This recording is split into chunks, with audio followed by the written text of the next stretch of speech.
What's up, ladies and gentlemen? It's Brennan and I'm BManX45, and today we're coming at you with another video. We have a errata and rules update. There is no new errata, there is no rules update. I just wanted to go over some cool stuff that I found when we were doing the last errata update, and just how I really appreciate what Bandai is doing on their site and how they're making things even better. And before we get into that, I'm just going to do a quick thing here. We have new store decorations. There's going to be more stuff that they brought out. They said my store already got this tapestry, but they're going to have this shadow box decoration, and they're going to that was old. But that's kind of cool that they're adding more stuff to these promotional things that they're going to be showing to stores. So that's kind of cool. Your store can swag themselves out as a Digimon store. Really cool. And hey, if you enjoyed this type of content, be sure to smash that like button, comment down below. We love to hear your thoughts, and subscribe to the channel and hit that bell for notifications so you miss a single minute of the fun. Without further ado, we're going to get into it. We're going to be talking about the new rules and Q&A section on the Digimon TCG website. It's so much better. They don't take you to PDF files. Although the PDF files were nice because you could download them.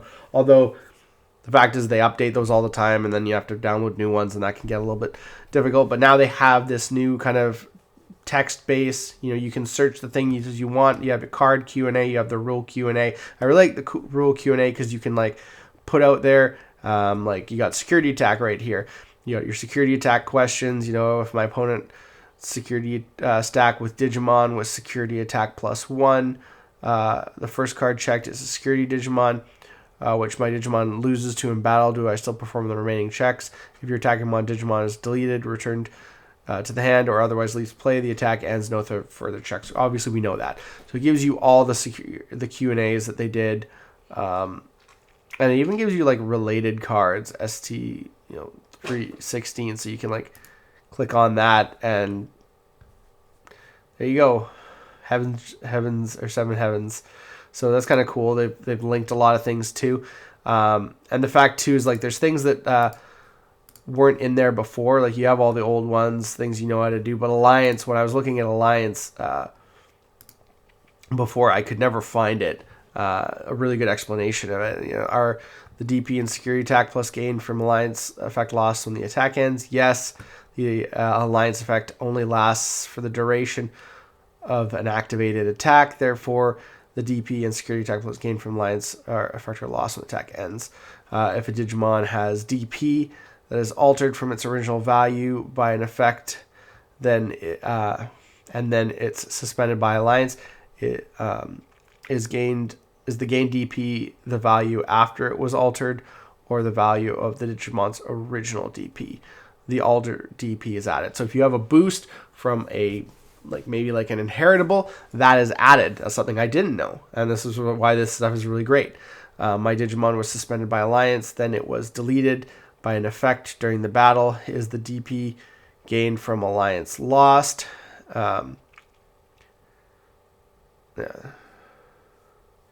No, the DP isn't lost. After Alliance activates, the gained DP isn't lost or altered, even if the Digimon suspended by Alliance is removed.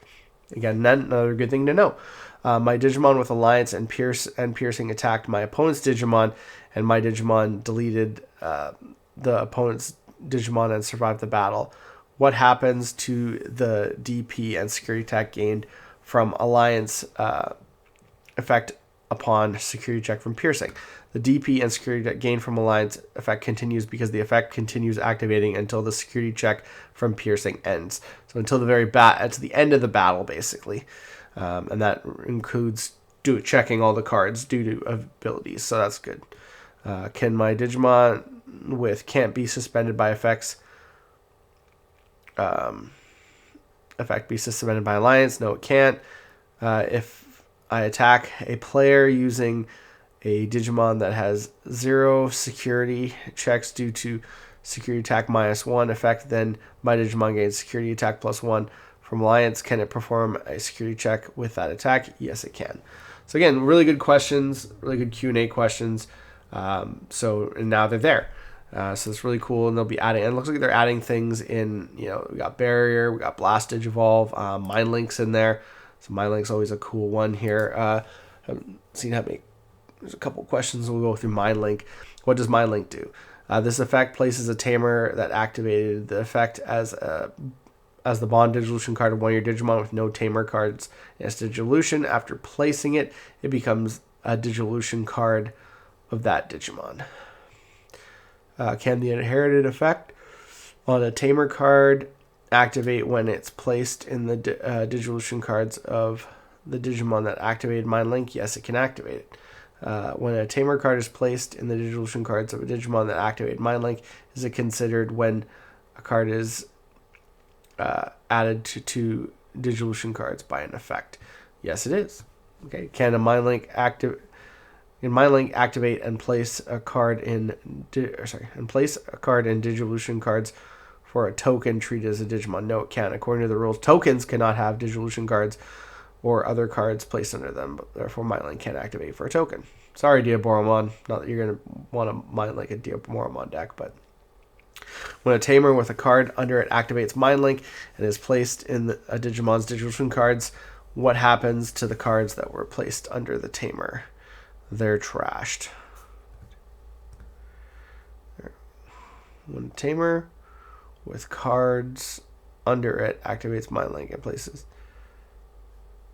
When a Tamer with cards under it activates Mind Link and is placed in a Digimon Digivolution cards, what happens to the cards? Okay, so if you have one of those cards that like places cards under your Tamers, kind of like how I guess it's like for future proofing, they're trashed. Okay, that's good. When it goes as a Digivolution cards, the rest of the cards go to trash. Okay, interesting.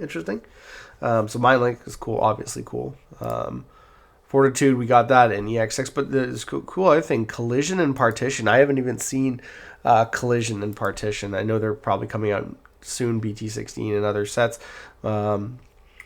Partition is a keyword effect. When a Digimon with this effect and one of each of the specified cards in its Digivolution cards would be removed from the battle area other than by one of your effects, or the results of battle, an effect triggers and allows you to play one of each of the specified cards from the Digivolution cards without paying their costs. Okay, so that's basically allowing you to get back the cards used to make.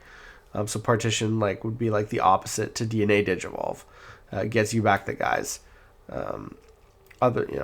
Specified would be removed from the battle area other than by one of your effects or the result of battle. Okay. Can I activate Partition if I have just one of the specified cards in the Digivolution cards? No, you can't activate. You must have one of each of all the specified cards in order to activate Partition. In the case of Partition, blue level 4, green level, you must have a level 4 card that includes blue and level 4 card that includes both. Okay. Yep. Can I activate Partition if I have more than the specified number of specific cards in the Digivolution cards? Yes, you can. In the case, blah, blah, blah, same thing.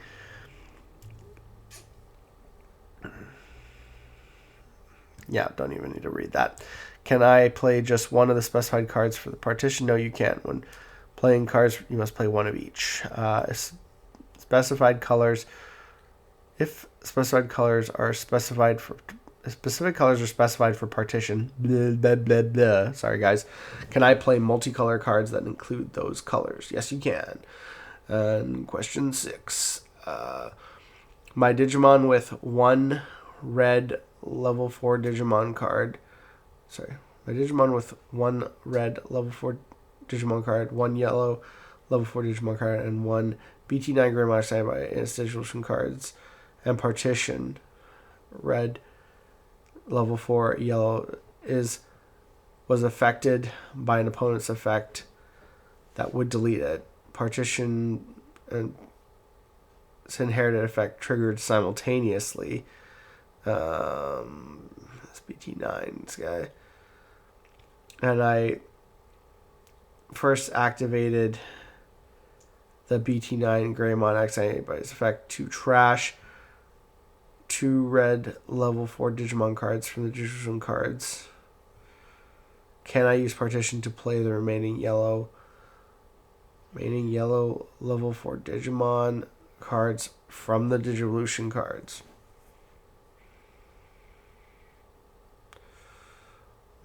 Partition red, yellow 4, and yellow level 4.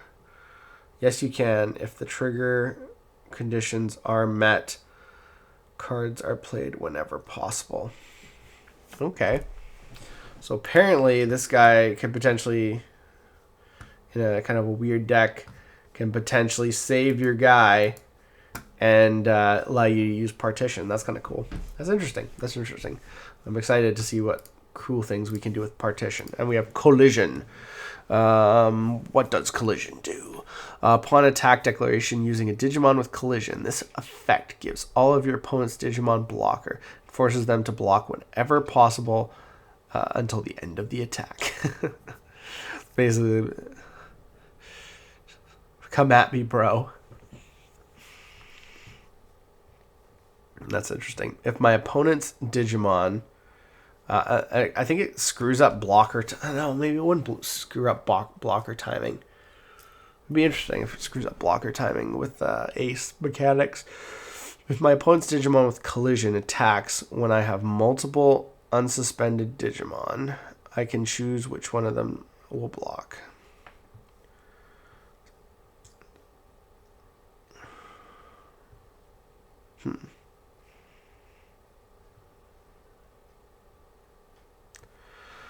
Okay, if my opponent's Digimon with Collision attacks when I have multiple unsuspended Digimon, can I choose which one of them will block? Yes, you can choose from among. Okay, so yeah. What happens if I attack using a Digimon with Collision when all my opponent's Digimon isn't affected by your opponent's effects? You can't give blocker to your opponent's Digimon. Sorry, you can't give blocker to your opponent's Digimon, but the part of the effect where your opponent's Digimon blocks when possible is an effect on the player, not the Digimon. Therefore, your opponent's Digimon still must block when possible. Okay, so if they already have blocker. If your opponent's Digimon can't block, then you can't make your opponent block. Okay. If I have two Digimon with blocker, where one isn't affected by effects and one is, can I block using the Digimon that isn't affected by effects when my opponent with Collision attacks? Yes, you can. Again, that goes to the other one. And then if a Digimon with Collision attacks but loses Collision due to Digivolution or an effect before the block timing, does a block no longer have to be performed? That's correct. A block is no longer necessary. When the attacking Digimon loses Collision, the blocker given to your opponent's Digimon and the effect that forces them to block are also lost. Okay. So there you go. There are some of the keywords that we're going to be seeing. There's the new thing here. You can search all your favorite, and you got more. You got glossary, basic rules. You got all your favorite keywords here that they just keep adding to. It'll be interesting to see what we do with Partition and Collision. So that is it, guys. That is it for this Errata and Rules update. Tell me what you guys think. Are you enjoying this new site? What do you think about Partition and Collision? Are they going to be cool new things, or are we going to find a way to break these and get some cards limited like last format? Let me know what you think down below. And looks like that's all the time we have for this video. Thank you very much for tuning in, and we hope to see you in the next video. And as always, have a wonderful day. And that's all for now, folks.